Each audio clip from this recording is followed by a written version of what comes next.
know that it's going to work for you. You know, so that you know that because this has been huge, absolutely huge. She doesn't need this. Yeah. And see, this is the pattern, but my son said this is the pattern. This is very this pattern on and it only gets. Isn't that awesome? Okay.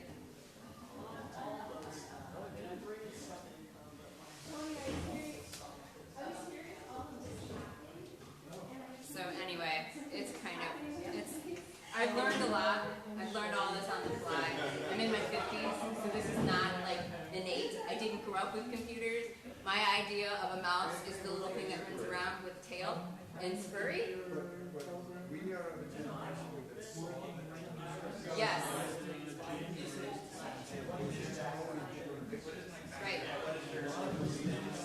I remember the first TI that my dad brought home, and it was like, and this is the future, you know, and I remember the Apple, remember the actual Macintosh, and then in the computer lab at college where they had Macs, replacing like these old IBM Cells, and then 2 years later they built this huge computer lab in China with Windows, not Windows, the old ones, the one with the DOS system. You just built this brand new lab. Right. Well, I remember. Right. Oh, I remember that, you know, learning how to write DOS.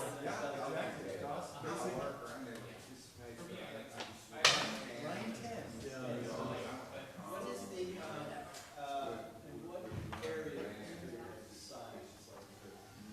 So I've learned all this truly on the fly.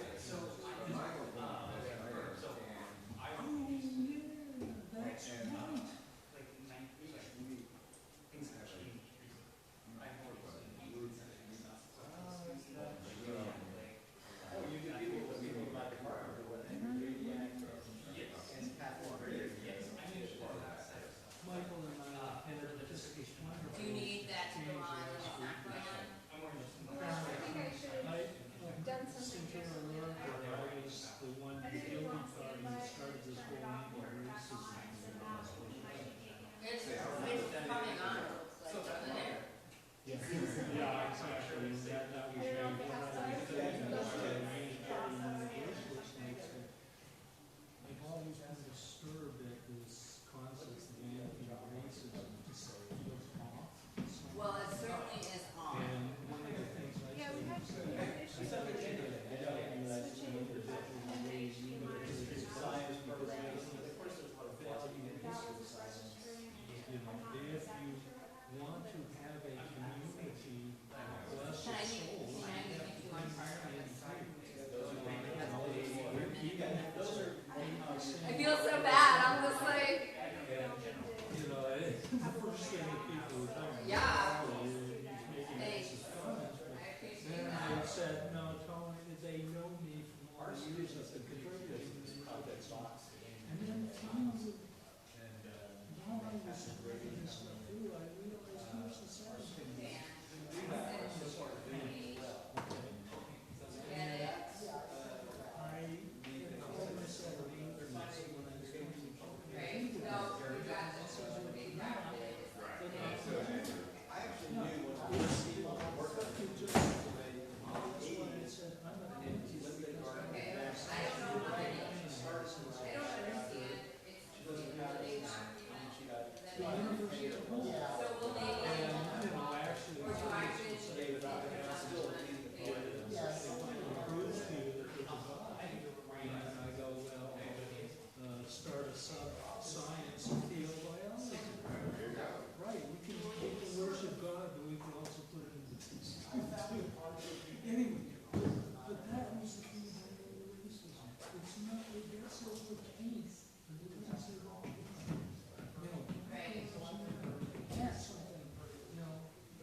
Hello? Okay.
Well, I know several people who said they were going to be here I don't see, but let's just go ahead and charge on.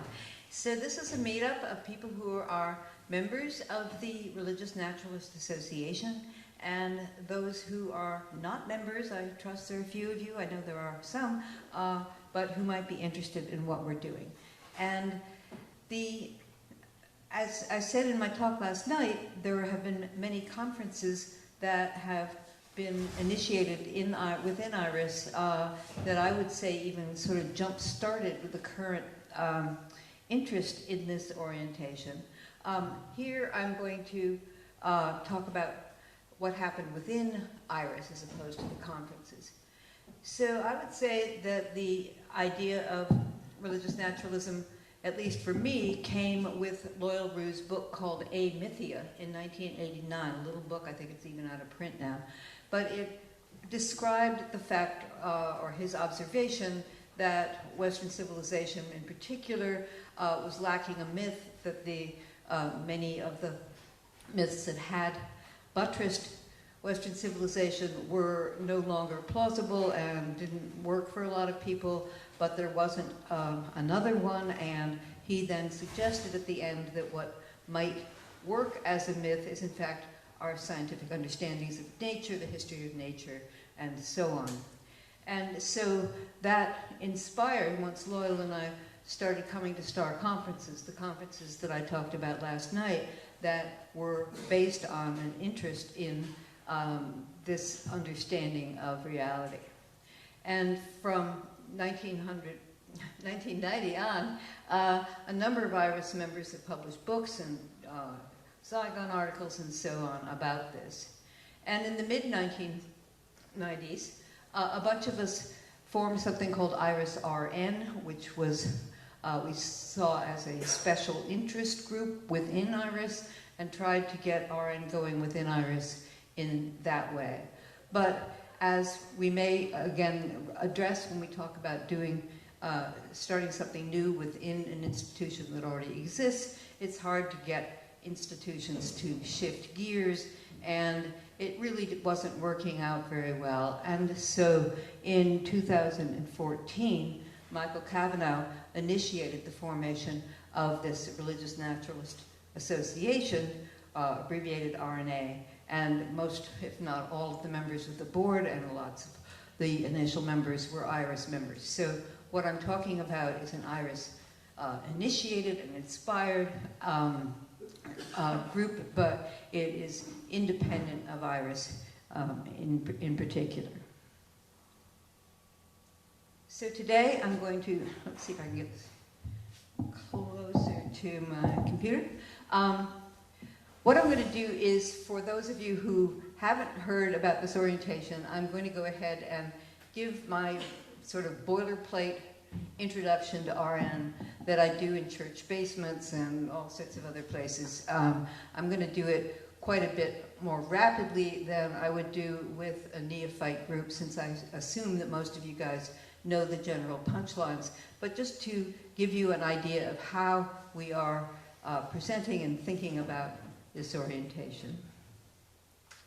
So, whoops, this is, there's a line above here that's not on the screen, is that? I don't know how to. You don't know how to fix that, all right? We need a ladder to fix that. Oh, we need a ladder. Let's see if it's gonna, maybe that's my only really high one. Anyway, on the top it says, taking nature to mind and heart, exploring a religious naturalist orientation. So humans are symbolic and narrative beings. We are unique in our use of symbolic language.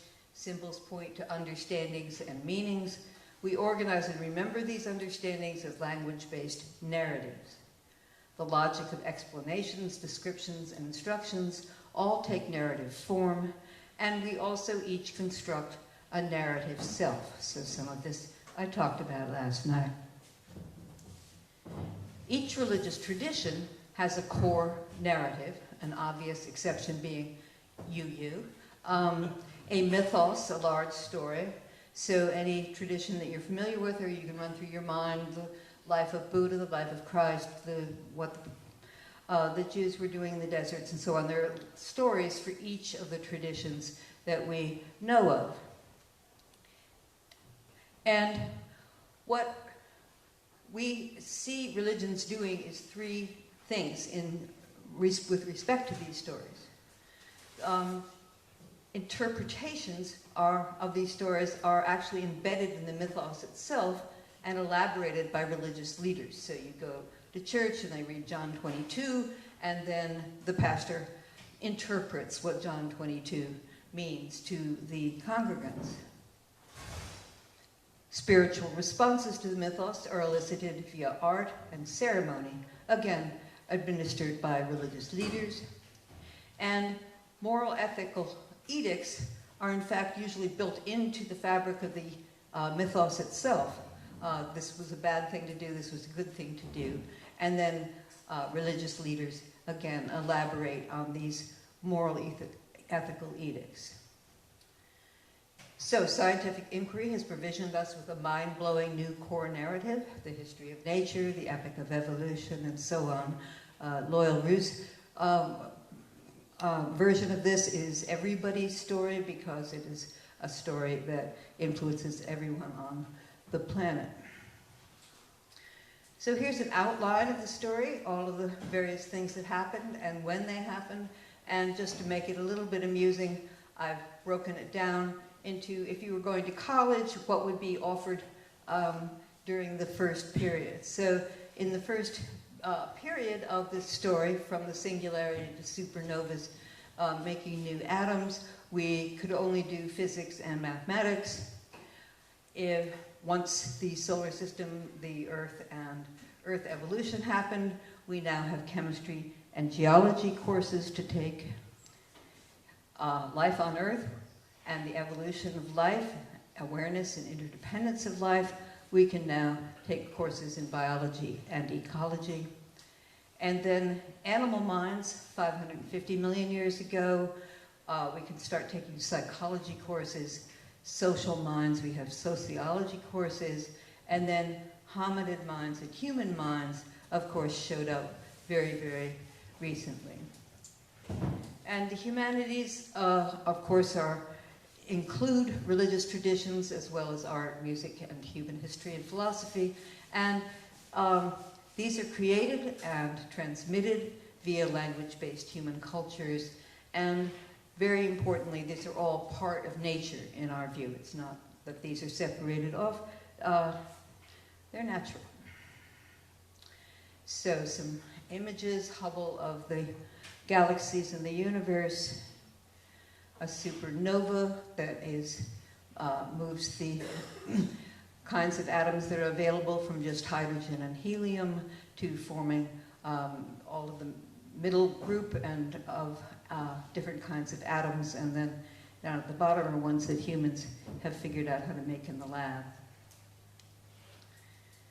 These galaxies, when we look at them closely, are made of stars.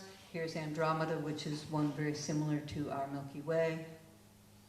Here's our Milky Way, where we are located is in the red circle of our spectacular galaxy, which we can also look at from Earth.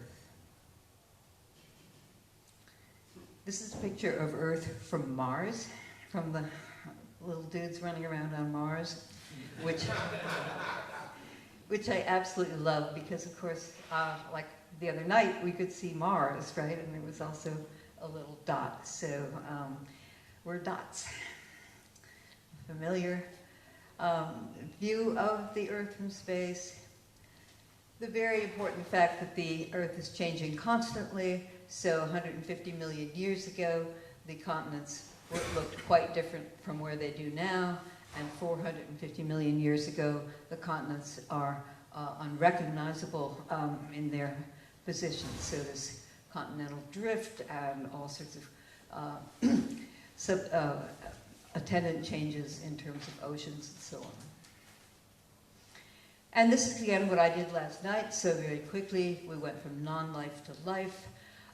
This proto-life form evolved into the universal common ancestor, and the universal common ancestor gave rise to the three major radiations that we have on the planet today: the bacteria, the archaea, and the eukaryotes, where we are eukaryotes. And eukaryotes arose because a branch of the archaea fused with a branch of the bacteria to form this new kind of organism.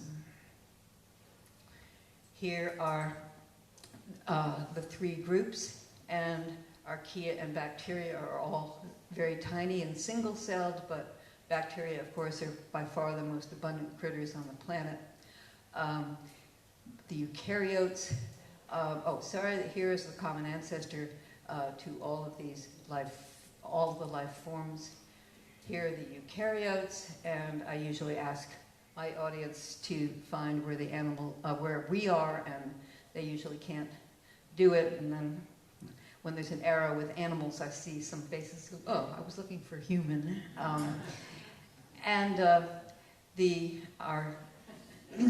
Our branch includes the choanoflagellates, and these are our closest relatives, common ancestors. They're wonderful little critters that live in the ocean and look a lot like sperm, but they aren't. They are single-celled organisms. And this is a fun one. This is all of the eukaryotes in the big circle on the top left, and then zooming in just on the animals. And by the third frame in the lower left, it's you are here, and then you are here. The fourth frame is Homo sapiens, and on one side is a rat, I think, and one side is some sort of amphibian. So huge diversity of life, and we are just a very little piece of it. So here's our family tree, again from last night. Orangs, gorillas branching off, then a common ancestor between the humans and the two kinds of chimps. Very, very recently, 5 million years ago, we then evolved into our current form, going through various stages. Here's one of the fossils of what is considered to be a bona fide Homo sapiens from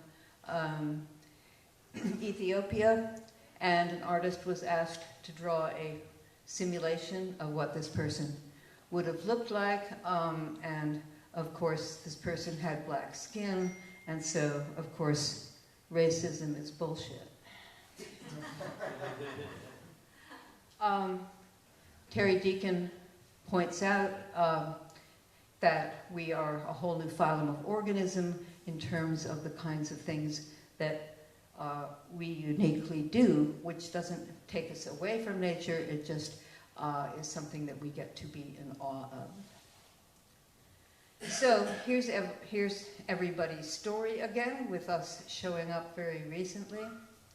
And if someone is a naturalist, they take this story seriously, they take nature seriously, and they adopt the story as their core narrative.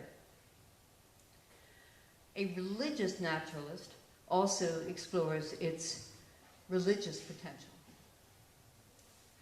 So what does that mean? What are the axes of religious exploration? Namely, interpretations of the story, spiritual responses to the story, moral, ethical orientations gleaned from the story. So, of course, everybody's story, none of these is front-loaded into everybody's story because it comes to us via nature and not via texts and sermons. And therefore, all of are open to exploration.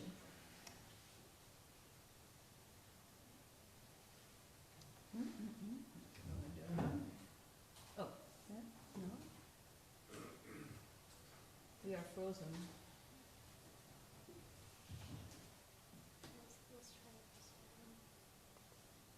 Okay.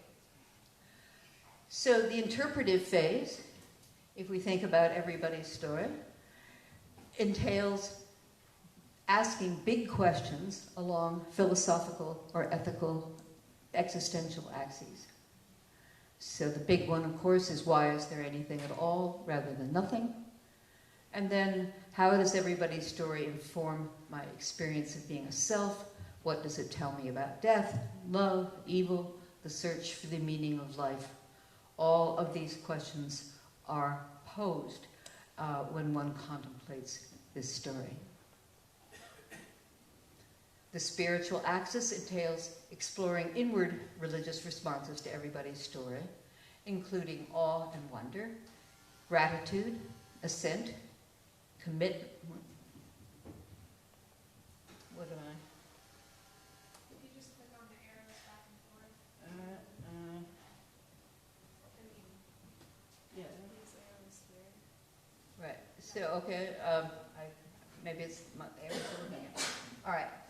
The spiritual entails exploring inward religious experiences to everybody's story, including awe and wonder, gratitude, assent, commitment, humility, reverence, joy, and the astonishment of being alive at all. The moral, this is the stickiest wicket. Where do human moral understandings come from? So a theist would say God by whatever name, a philosopher might say human reason, and a religious naturalist, or at least those of us who are thinking about it, but you guys may have other ideas, would say that it is natural for humans to be pro-social. So Franz de Waal, the primatologist, talks about the antiquity of our moral sense.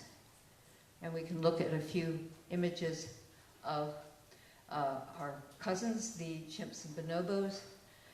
They have societies which have hierarchy and reciprocity to organize their affairs, which are basically the two concepts that we use to organize ours. There is maternal nurture, which I would say is a key feature of our morality. There's also group nurture. So this little baby is playing airplane, not with his mom, but with his aunt, okay? So the whole group participates in raising and enjoying the little babies.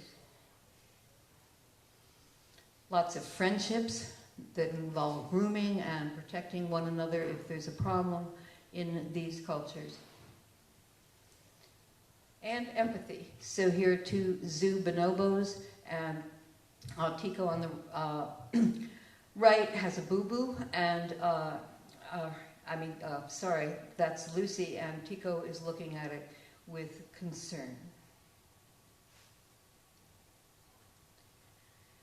So I would say that humans experience primate moral sentiments symbolically. Our non-human ape sensibilities have not been left in the evolutionary dustbin, nor are they experienced as non-human apes experience them. They are experienced as human minds experience things, symbolically and in narrative form. So a big piece of religious naturalist orientation is what we call eco-morality, which is much less robust, at least in terms of the text, in the traditions. Eco-morality entails seeking right relations between the earth and its creatures based on our interrelatedness, our interdependence, and our responsibilities. This entails, I would say, a knowledge of the history and workings of the natural world, huge familiarity, an understanding that humans and their cultures are a part of the natural world, accepting and then rejoicing in one's critterhood, one's connectedness with all other beings, and all those previous beings who died for us. Here's an example of interrelatedness, interdependence, and our responsibility to allow these critters to keep their habitats intact. So a naturalist takes nature seriously, takes nature to mind, we would say. A religious naturalist takes nature seriously and also takes nature to mind. In addition, a religious naturalist also takes nature to heart. So Loyal Rue has an example of taking something to heart from Islam. If I were to say that I have taken the Quran to heart, you might infer that the teachings of the Quran now shape how I think, feel, and act. I now take Allah's will as my own, and I have a newly clarified sense of who I am, where I came from, and where I am going. Taking the Quran to heart alters the fabric of my self-understanding, it shifts my teleological center of gravity, and I operate differently in my efforts to live in harmony with that reality. We can use these words as a religious naturalist. If I were to say that I have taken nature to heart, you might infer that the natural world now shapes how I think, feel, and act. I now take the natural world as my own, and I have a newly clarified sense of who I am, where I came from, and where I am going. Taking nature to heart alters the fabric of my self-understanding, it shifts my teleological center of gravity, and I operate differently in my efforts to live in harmony with that reality.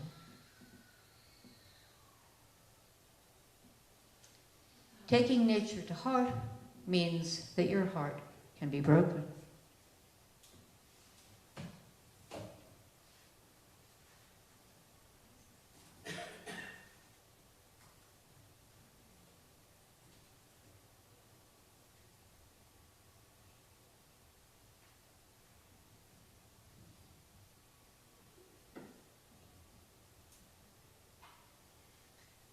Taking something to heart means experiencing moral outrage when that which is revered is desecrated, and then acting on that outrage.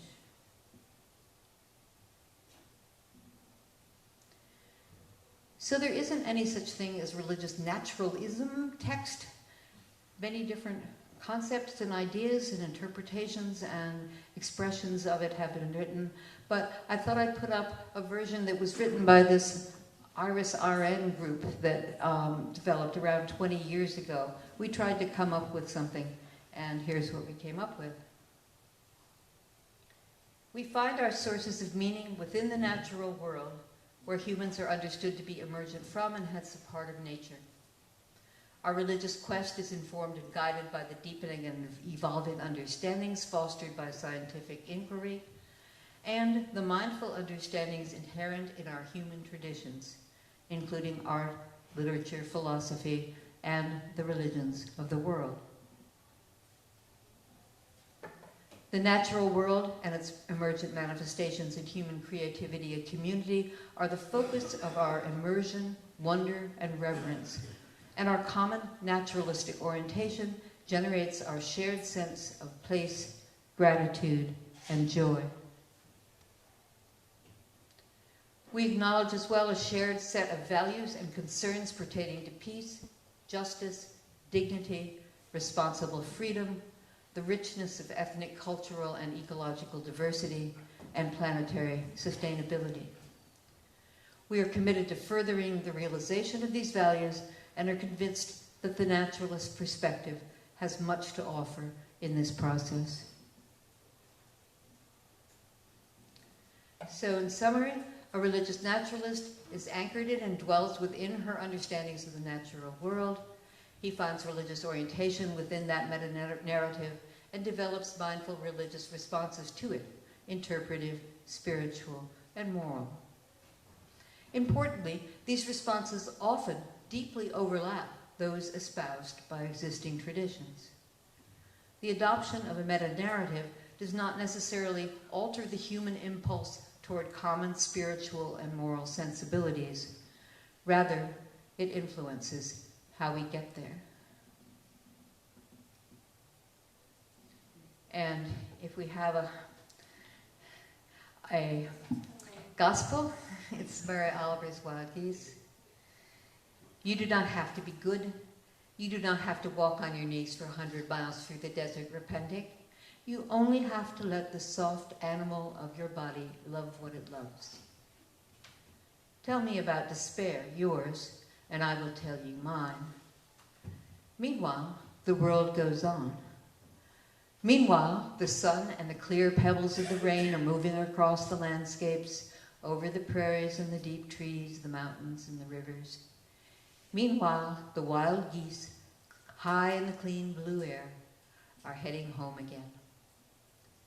Whoever you are, no matter how lonely, the world offers itself to your imagination, calls to you like the wild geese, harsh and exciting, over and over, announcing your place in the family of things.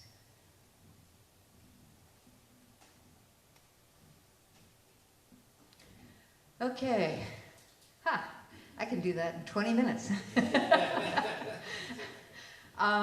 So, with that, as I said, in 2014, Michael Cavanaugh, a longtime IRAS person, president several times, and also a lawyer, and also from Baton Rouge, Louisiana, decided enough is enough, we're going to go into business for ourselves. And so he founded something that we came to call the Religious Naturalist Association. It's a 501c3 nonprofit. Just checked, and to date we have 683 members in 50 states and 36 countries, and membership is free. So if any of you interested people by the end of this are interested in joining us, we'd love to have you. The how to join is on this website. So here's our minimalist statement. This is really all that we say about ourselves. The Religious Naturalist Association, or RNA, pun intended, was formed to bring together people from around the world who see themselves as religious naturalists, and to introduce this concept to those who are not familiar with it. This website provides a point of entry and a resource for exploring the religious naturalist orientation and for sharing ideas with other members. So this website, we have extensive links to resources, to books, to videos, to members' projects, and so on. And we have a second website written here, which we're currently developing as sort of a more introduction to RN concepts than the official website of our group, as this kind of a lead-in is the idea. On the left is a very distinguished group of advisors who agreed to be on our front page and join us in this effort. So some of them are familiar to you, a few of them are in this room, and it is a real honor that they are part of our group. The officers are in the middle, and the board of directors are on the right. And last slide, what do we do? Well, we of course have a Facebook page like everybody else.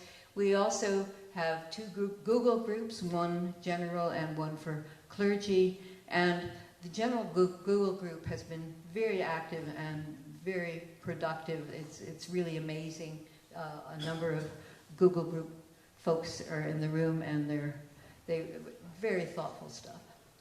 The only thing that happens to you, if you remember, is you get a monthly newsletter.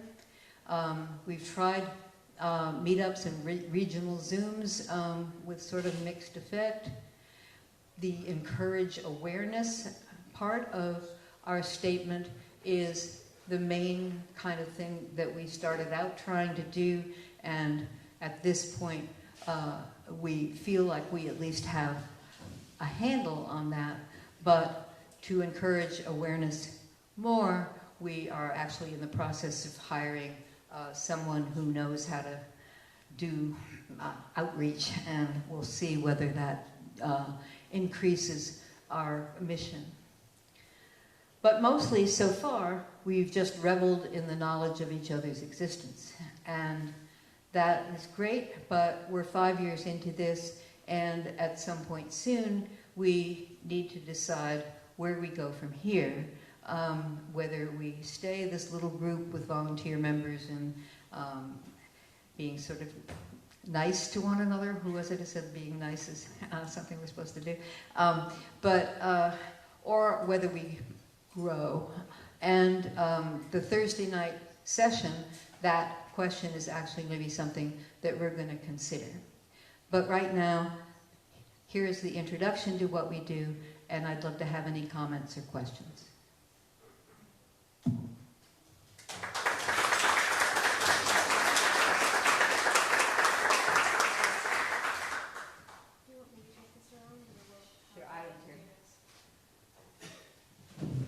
Missionaries. Yeah. Evangelism. TikTok. What? TikTok. Thank you. Yeah. Ursula, are you going to mention chaplains in Thursday? The chaplains that we sponsor? Oh, yes. So one of the chaplains that we sponsored is right here. So chaplaincy is, I mean, maybe Meredith can explain it better. What's a chaplain? Oh, well, so in most contexts where they have chaplains, there's a call to serve people of all faiths or no faith at all, and so but they want us to have an affiliation or kind of be vetted by an organization, and so I asked the Religious Naturalist Association to endorse me as a chaplain for serving in healthcare contexts. And there are 4 others. And there are 4 others. So yes, that's one thing. Anything else we do that you guys know about that I forgot to mention? Okay. Talking about Jody? Well, I mentioned that I said that we were hiring somebody. So, yeah. That's enough to say. I think at this point we don't really know. The guy that we're hiring has a name. It's Joey. He has lots of experience. He used to work in advertising, and now has done several projects for nonprofits to increase their visibility. And so we're just bringing him on and meeting with him by Zoom to sort of, he's trying to figure us out. He's quite bewildered, but also kind of fascinated. It's a very different kind of thing from what most things are. But I think we'll soon be hearing from him. And if you're a member, we'll keep you closely up to date on Joey's doings in our newsletter. Bill? Again. I just wanted to express great appreciation to Todd, because he's worked tirelessly for building a beautiful website.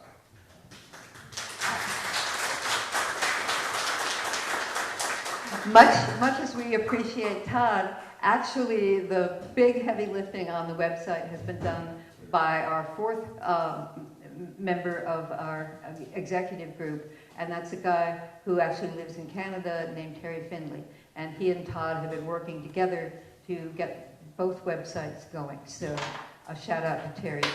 They're under this COVID Yeah, and expense. I mean, he's in Vancouver, and just it wasn't feasible. But he's a professional web designer, so and he's doing all of this for us for free. So, but he's a committed religious naturalist in his own right, and has all sorts of projects of his own. So, it's a fantastic group. I have to say, it's been a great pleasure.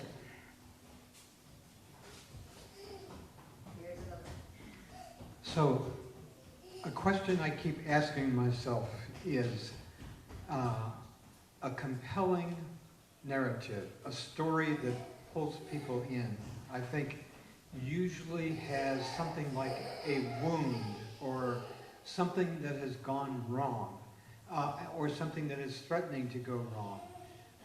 And then an attempt, usually an attempt to repair it, seems like it's repaired, it goes wrong again. Another attempt goes wrong again, and then finally a solution, a denouement. What I keep asking myself is, what is like that in our narrative? It's sort of sin and salvation, but I don't want to go there. Yeah, well, that's tricky. I mean, we could do it from the dinosaurs' perspective. They didn't turn out so well for them. But then everybody says, yeah, but the mammals crawled out from underneath them, and yippee for the mammals, because that's part of us. I think there are the telling of everybody's story is something that I hope will, in time, have many interpretations. There are people that have written children's versions of it, and somebody like J.D. Well, anyway, there's lots of stuff coming out, and hopefully this will only expand. But I think it would be presumptuous to announce what the denouement of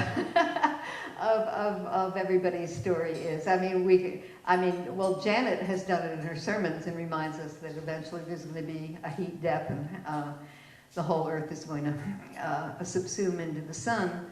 I'm not sure that's the ending you have in mind.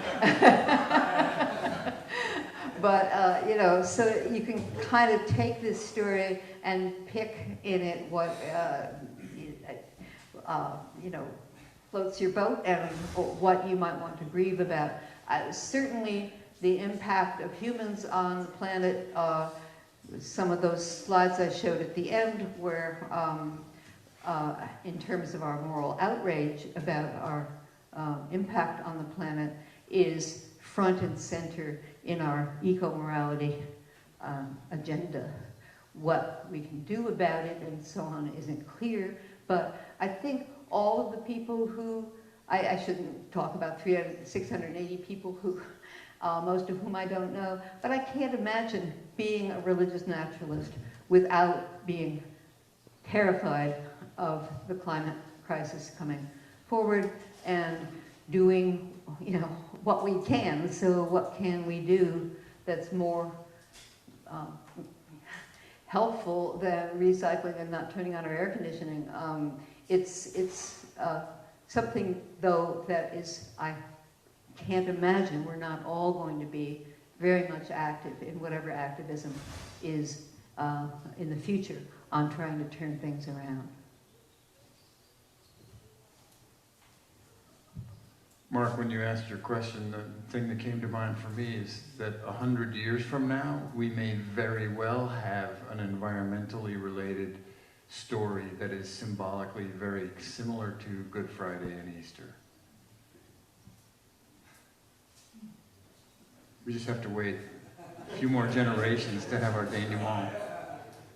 I'm afraid I won't be here.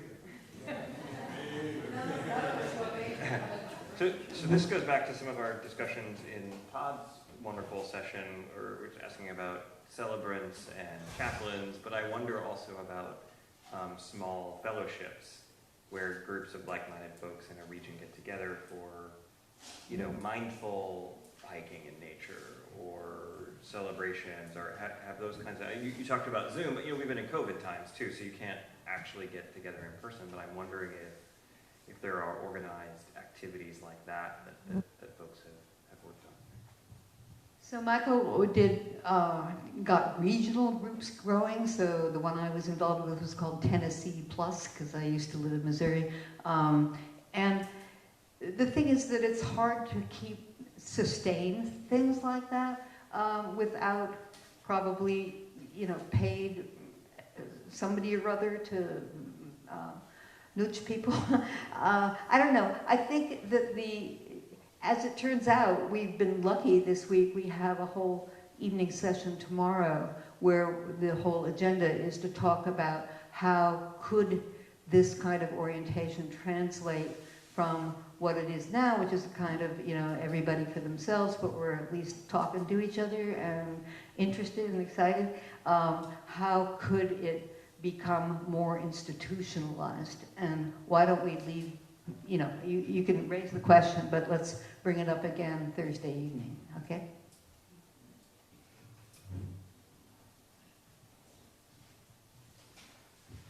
Yeah, I was just going to say that, thinking about the model of the church, of churches, denominations.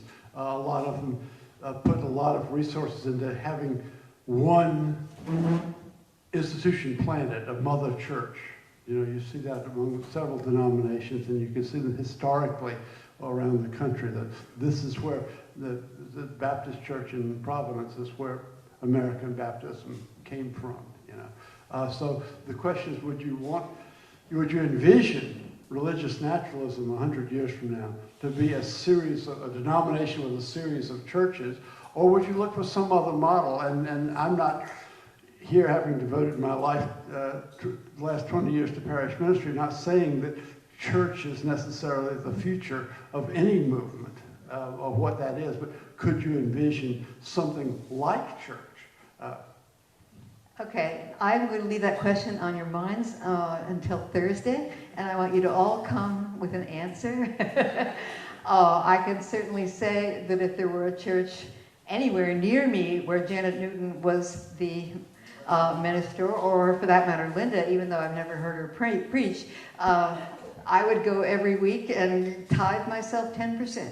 So.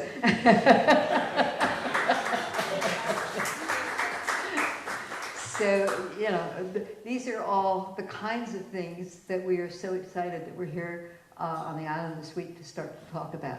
But let's see if there's anything else other than this kind of future vision to talk about. Any questions that came up as a result of what I presented? So I'm not quite sure if this is still in the category of future visions.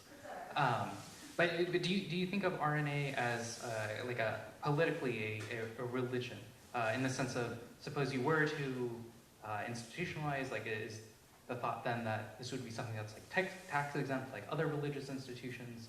Is the type of thing where, if you establish your Earth Day or whatever other kind of holidays, or RNA holidays, would these be things that you would say, hey, our children should be allowed, or should be excused from school because it's a religion?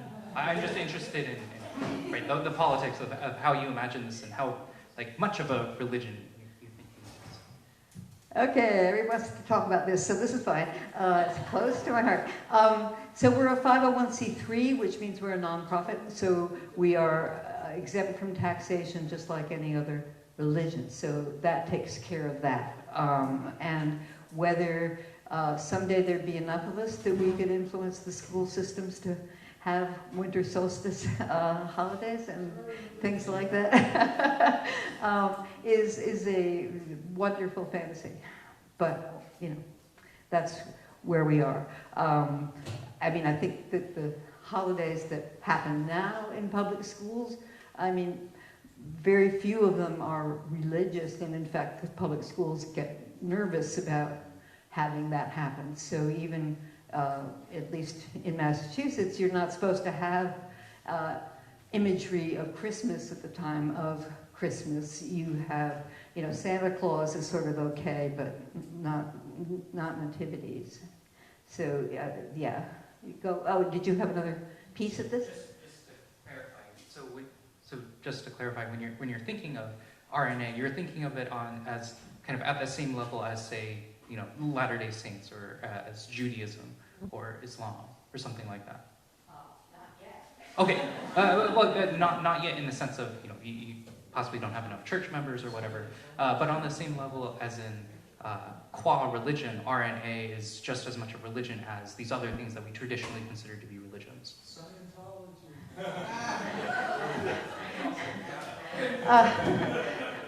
I mean, 5 years ago when Michael started this, we just said, gee, is anybody even going to join? And so we are at the point now where it definitely didn't, land on its butt in the first 6 months. It's a going concern. People like it. People keep joining, even just by word of mouth. We haven't advertised or anything.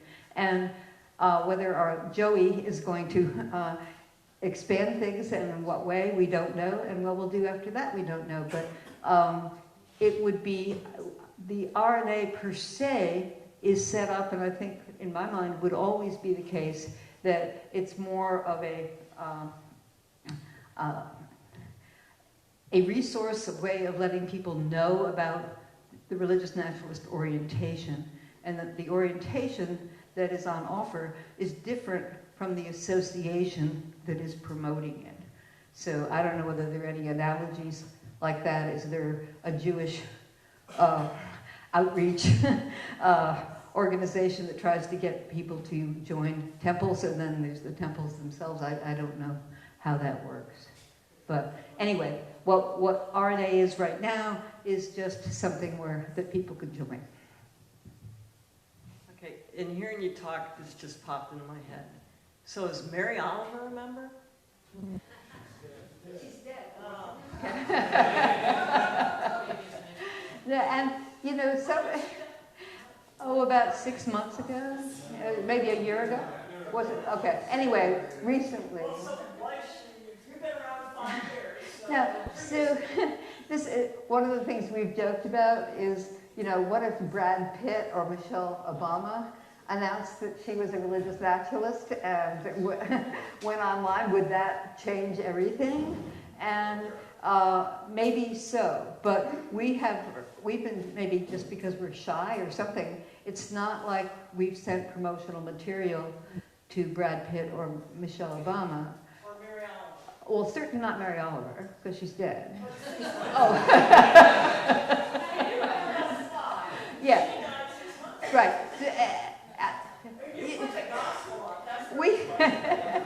I think that up until now, when we're feeling a lot more robust, we were just sure we were going to fail.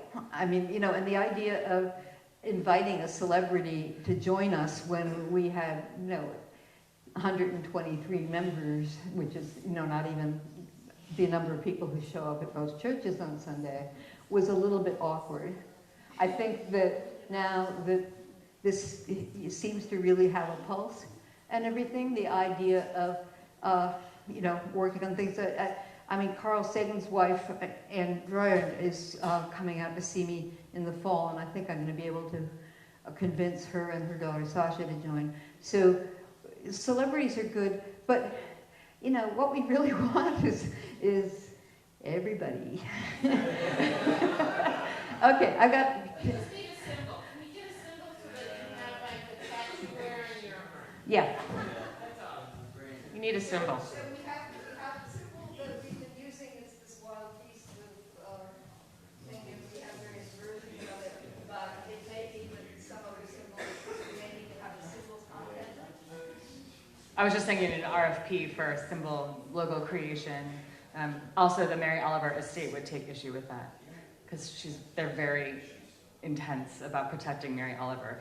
But our Goose thing doesn't have anything with Mary Oliver. I was gonna, 2 things. One was, I was wondering in the context of the question of are you religion along the lines of fill in the blank, and I said to Linda, like, are we sort of more like the transcendentalists than something that's sort of more organized in that way? That was sort of one question. Yeah, exactly. The transcendental circle, right? And then the other thing was just thinking about for me, I'm still holding on to the question that I raised in chapel this morning about a conversion experience, and how when you place those two things side by side, the Quran and the what it means to sort of subscribe to nature as the book, the text, whether or not you do that through a feeling of that same feeling of conversion that you get from the joining religion, or if it's just that sort of I see myself in the mirror question. Well, let's ask. Did that juxtaposition of Islam and then religious naturalism, did that make you squirm? Did that make you feel at home? How did that work? I guess you can't get a collective.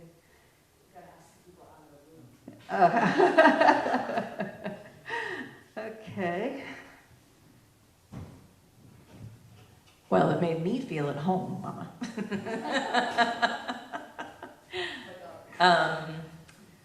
Yeah, and I think that there is, and maybe I'm remembering this from 5 years ago, or 10 years ago, or 20 years ago, but there is a distinction between being a naturalist, a religious naturalist, and like being an activist versus activism and religious naturalism. And in the absence of having created any rituals or any substantive like core literature or core, activity or fellowship, no dogma, then you're sort of missing the ism, and you have only the ist of the identity. Yes, I do take nature to heart. I already have that.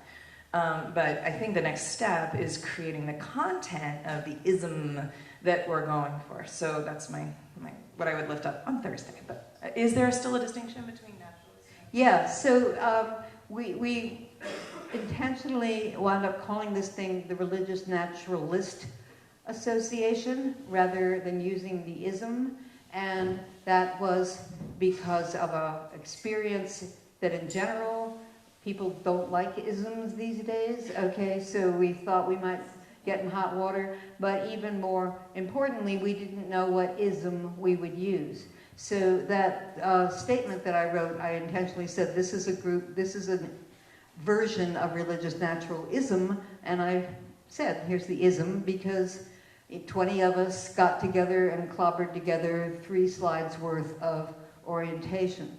But whether, particularly in our times, whether anything would fly going forward that said, okay, here's the book, here's what you do, or whether we continue to tell people that their religious naturalism is what they develop in their own minds and hearts. And here are some examples of what other people have done and said, but go for it on your own. These are obviously questions that have everything to do with whether there's an institution set up in the long term that relates to all of this.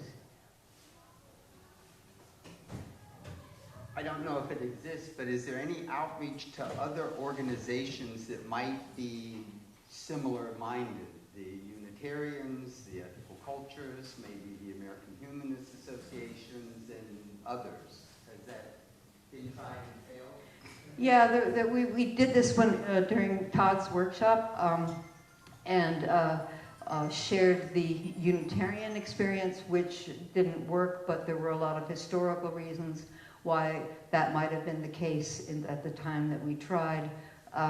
But I think that it is, just in general, if you have a tradition that's been going on for hundreds of years, like UU, and has the Boston group and has a GA and everything, to sort of wander in and say, hi, we think what we have to sell is better than what you guys are doing. What do you think? It is not, I think anything like that needs to be much more incremental, needs to come from churches like the one that Linda is overseeing, where all of her parishioners would have no trouble self-identifying as religious naturalists, although it's a UU church. that kind of thing could increase with time, but I think it can't be imposed above, or at least I wouldn't know how to do it. You are teaching in the seminary. What? Yeah. I did, yeah, that's true. Marilyn Bryan. The other side of that coin, I have, after being brought up Methodist and bringing my daughter up Methodist, I have been one of John Shelby Spohn's nuns for the last 30 years. I would probably still be a nun if it were not for Religious Naturalist Association, my association with RNers, with IRAS, and I finally, this past year, joined our local Unitarian UU church, primarily because I had been driving for Meals on Wheels, participating in Pride Parade. I mean, you know, if you're part of the community, you might as well join the community. And so I think we may find that people through RN are going to be looking to see if they have local congregations, because certainly I'm on my own in Memphis when it comes to RN.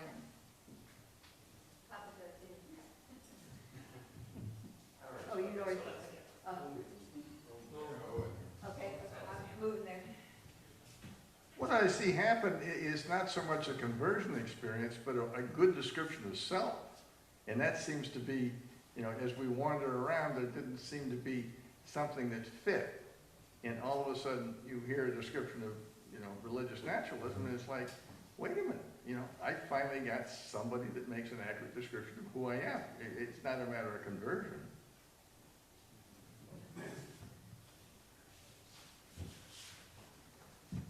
Thanks. I have a comment about the challenge that religious naturalists have that you put up there. I thought was very good. Both last night and today, I've learned a lot, but I'm not I'm not yet a member. I didn't sign up yet, but I'm interested. I'm curious. But I was thinking about this issue of how to make.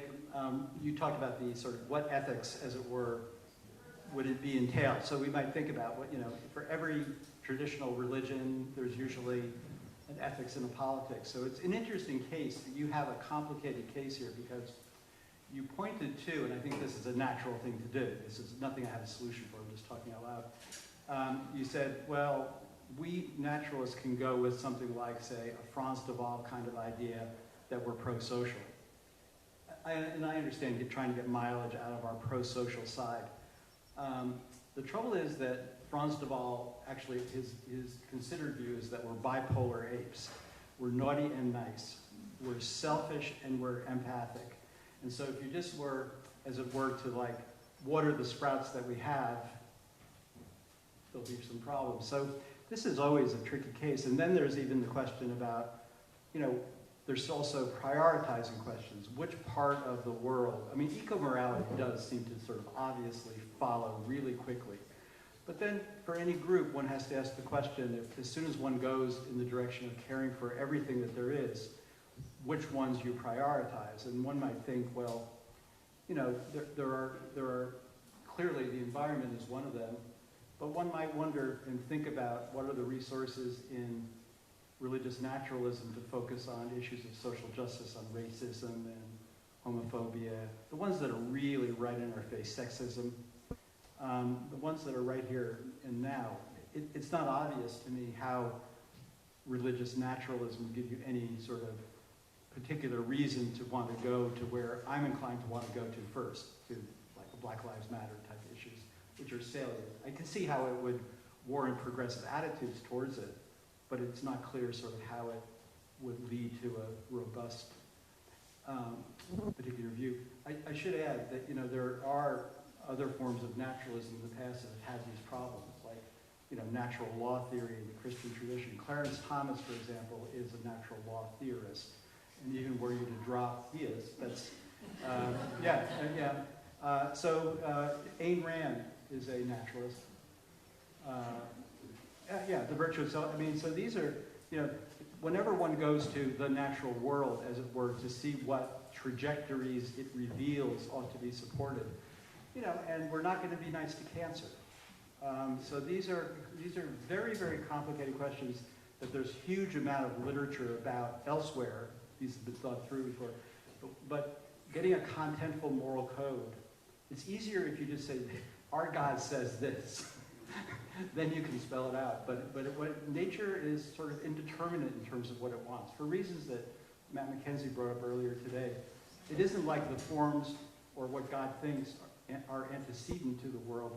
We're creating them as we go along, discovering what our ideas are. So I think you've got a big interesting problem. Well, we do, but I mean,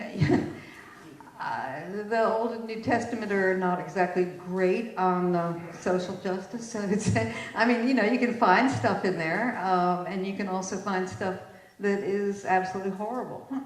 So if there really is a group of religious naturalists who are starting to try to write, you know, this I believe kind of stuff of this is how we think, for example, social justice should be viewed, I think we have just as much place to do that as a group of Presbyterians. Yeah, so we haven't gotten there yet, but we do have on our webpage, on the very front, thanks to Carol White, who suggested it, we've got a big Black Lives Matter statement. Thank you for your question. I just want to say that I will be addressing some of those issues tomorrow in my presentation. My work, in terms of academic work, my code, we are actually taking some of the basic tenets of religious naturalism and applying them to what many people call social justice, but for us it's not either or.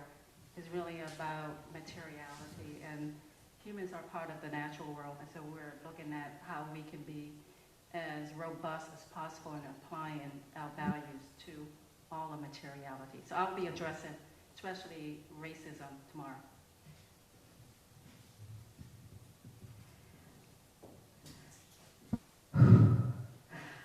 I'm done. Let's all get ready to go and drink. Thanks a lot for all these wonderful comments.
That was awesome.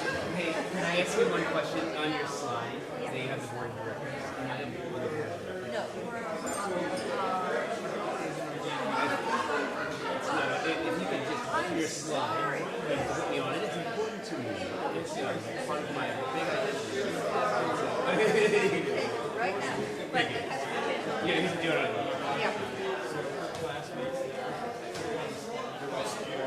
On Thursday, I'm learning a riff.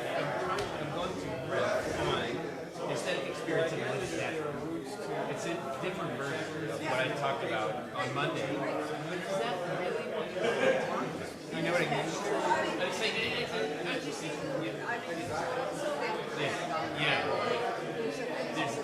yeah, okay. How you watch? Okay. Yeah.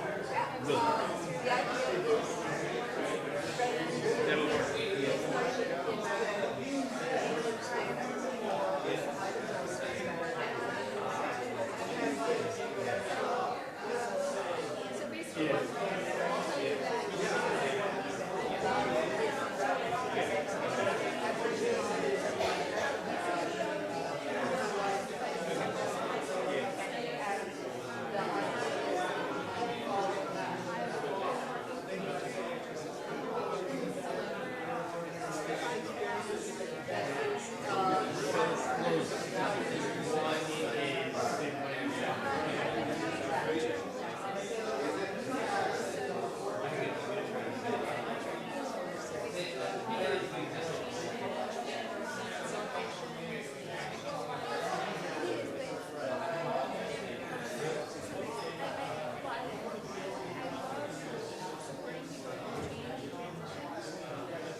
essentially as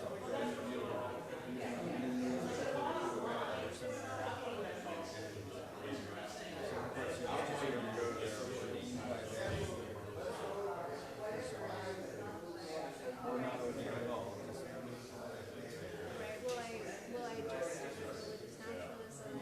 So right now I'm still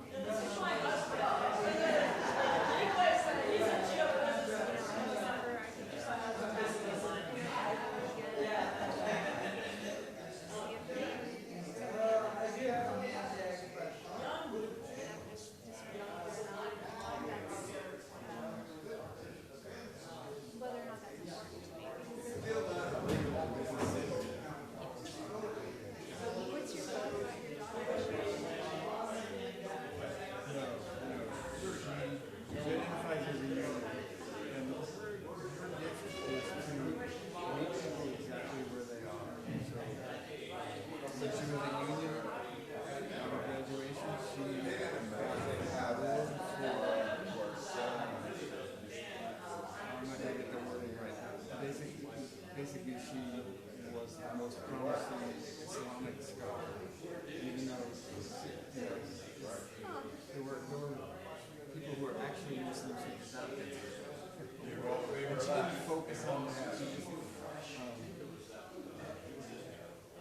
really good at code switching and meeting people exactly where they are. And she's able to translate. So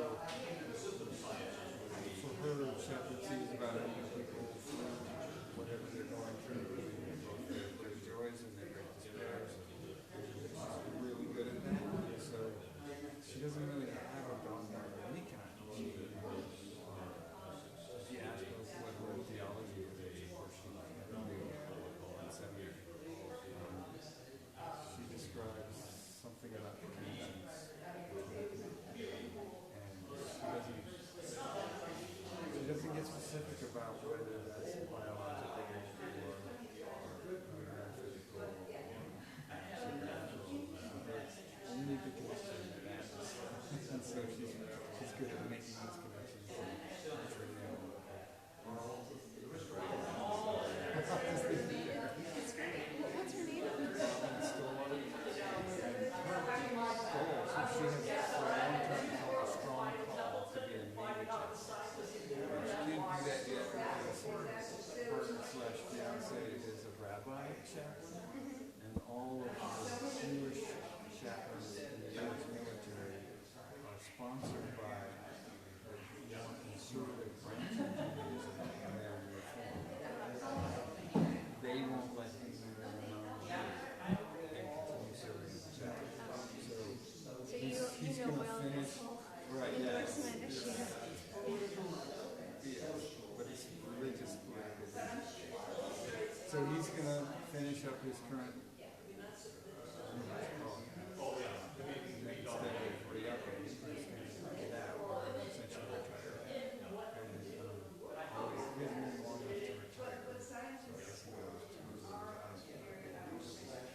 but once he is no longer at his leave, she can go on it and then they can get married.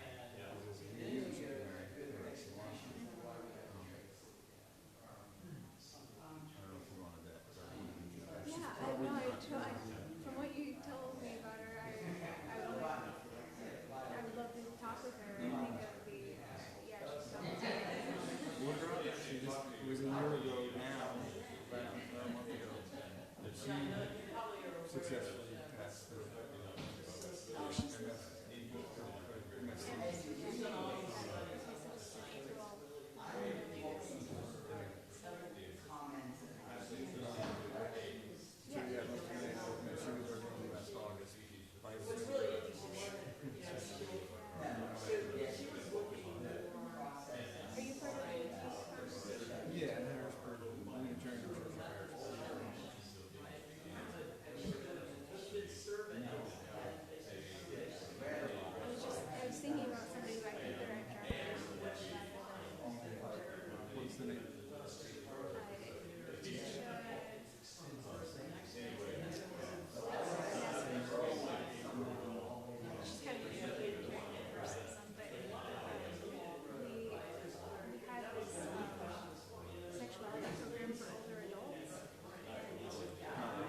Facebook account that it's like a professional